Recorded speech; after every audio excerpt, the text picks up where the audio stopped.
Hello, Mark, I'm Linda. I'm a freshman, and my student number is SO4410003.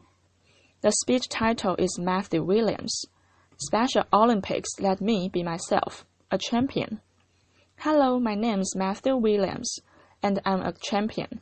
I've won medals in 3 different sports in the national games in Canada, competed at the international level in basketball, and was proud to represent Canada on the world stage. Applause. I train 5 days a week for basketball and speed skating, work with top quality coaches and mental performance consultants to be at my best in my sport. By the way, all that is through Special Olympics. Does that change the way you think of me and my accomplishments? The world does not see all people like me as champions. Not long ago, people like me were shunned and hidden away. There has been lots of change since Special Olympics began in 1968, but in too many cases, people with intellectual disabilities are invisible to the wider population. People use the R word in front of me, and they think it doesn't matter. That's the word retard or retarded, used in a derogatory manner. They are not thinking about how much it hurts me and my friends. I don't want you to think I'm here because I'm a charity case. I'm here because there's still a big problem with the way many people see individuals with intellectual disabilities, or too often, how they don't see them at all. Did you know the World Games happened this year? I was one of over 6,500 athletes with intellectual disabilities from 165 countries who competed in LA. There was over 62,000 spectators watching opening ceremonies, and there was live coverage on TSN and ESPN. Did you ever know that happened? What do you think of when you see someone like me? I'm here today to challenge you to look at us as equal. Special Olympics transforms the self-identity of athletes with intellectual disabilities and the perceptions of everyone watching. For those of you who aren't familiar, Special Olympics is for athletes with intellectual disabilities. Special Olympics is separate from the Paralympics and the Olympics. We offer high-quality, year-round sports programs for people with intellectual disabilities that changes lives and perceptions. This movement has changed my life and those of so many others. And it has changed the way the world sees people with intellectual disabilities. I was born with epilepsy and an intellectual disability. Growing up, I played hockey until I was 12 years old. The older I got, the more I felt I was harder to keep up with everyone else, and I was angry and frustrated. For a while, I did not play any sports, didn't have many friends, and felt left out and sad. There was a time when people with intellectual disabilities were hidden away from society. No one thought they could participate in sports, let alone be a valued member of society. In the 1960s, Dr. Frank Hayden, a scientist at the University of Toronto, was studying the effects of regular exercise on the fitness levels of children with intellectual disabilities.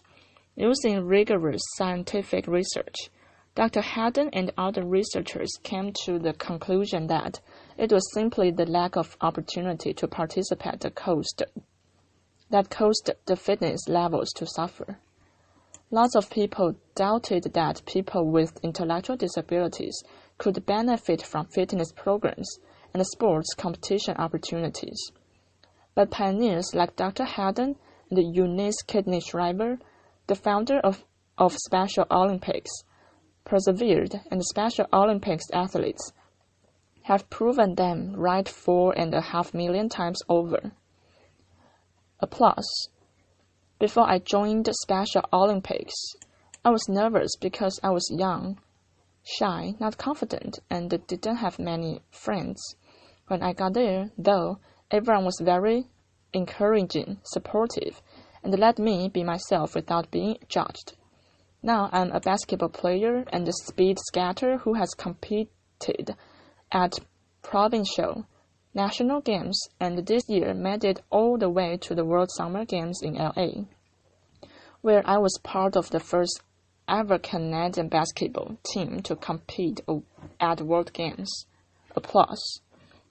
I'm one of more than 4.5 million athletes around the globe, and I've heard so many similar stories. Being Special Olympics athletes restores our pride and dignity. Special Olympics also addresses critical health needs. Studies have shown that, on average, men with intellectual disabilities die 13 years younger than men without, and women with intellectual disabilities die 20 years younger than women without. Special Olympics keeps us healthy by getting us active and participating in sport. Also, our coaches teach us about nutrition and health. Special Olympics also provides free health screening for athletes who have difficulty communicating with their doctor or accessing health care. At the 2015 World Summer Games, my Team Canada teammates and I played the Nigerian basketball team. The day before our game, the Nigerian basketball team went to the World Games Healthy Athlete Screening, where 7 of 10 members were given hearing aids for free and got to hear clearly for the first time. Applause. The change in them was amazing. They were more excited, happy, and confident because their coach could vocally communicate with them, and they were emotional because they could hear the sounds of basketball, the sounds of the whistle, and the cheering fans in the stands, sounds that we take for granted. Special Olympics is transforming more than just the athlete in their sport. Special Olympics is transforming their lives off the field. This year, researchers' findings show that nearly half of the adults in the U.S. don't know a single person with an intellectual disability, and 44% of Americans who don't have personal contact with intellectual disabilities are significantly less accepting the positive. Then there's the R word, proving that people with intellectual disabilities are still invisible to far too many people. People use it as a casual term or an insult. It was tweeted more than 9 million times last year, and it's deeply hurtful to me and my 4.5 million fellow athletes around the planet. People don't think it's insulting, but it is. As my fellow athlete and global messenger John Franklin Stevens wrote in an open letter to a political pundit who used our word as an insult, come join us someday at Special Olympics. See if you walk away with your heart unchanged. Applause. This year, at the 2015 World Summer Games, people lined up for 4 hours to get into the final night of powerlifting competition. So it was standing room only when my teammate Jackie Barrett, the Newfoundland Moose, deadlifted 655 pounds and lifted 111 pounds in the squat. Applause.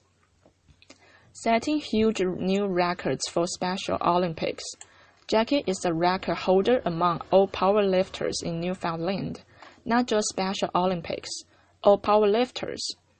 Jackie was a huge star in LA, and ESPN live tweeted his record-breaking lifts and were wowed by his performance.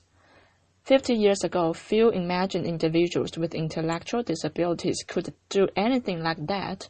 This year, 60,000 spectators filled the famous LA Memorial Coliseum to watch the opening ceremonies of World Games and cheer athletes from 165 countries around the world. Far from being hidden away, we were cheered and celebrated. Special Olympics teaches athletes to be confident and proud of themselves. Special Olympics teaches the world that people with intellectual disabilities deserve respect and inclusion. Applause. Now I have dreams and achievements in my sport. Great coaches, respect and dignity. Better health, and I'm pursuing a career as a personal trainer. Applause. I'm no longer hidden, bullied, and I'm here doing a TED Talk. Applause. The world is a different place because of Special Olympics. But there is still farther to go. So the next time you see someone with an intellectual disability, I hope you will see their ability. The next time someone uses the R word near you, I hope you will tell them how much it hurts. I hope you will think about getting involved with Special Olympics. Applause. I would like to leave you with one final thought. Nelson Mandela said, "Sports has the power to change the world. Special Olympics is changing the world by transforming 4.5 million athletes and giving us a place to be confident, meet friends, not be judged, and get to feel like and be champions." Thank you very much.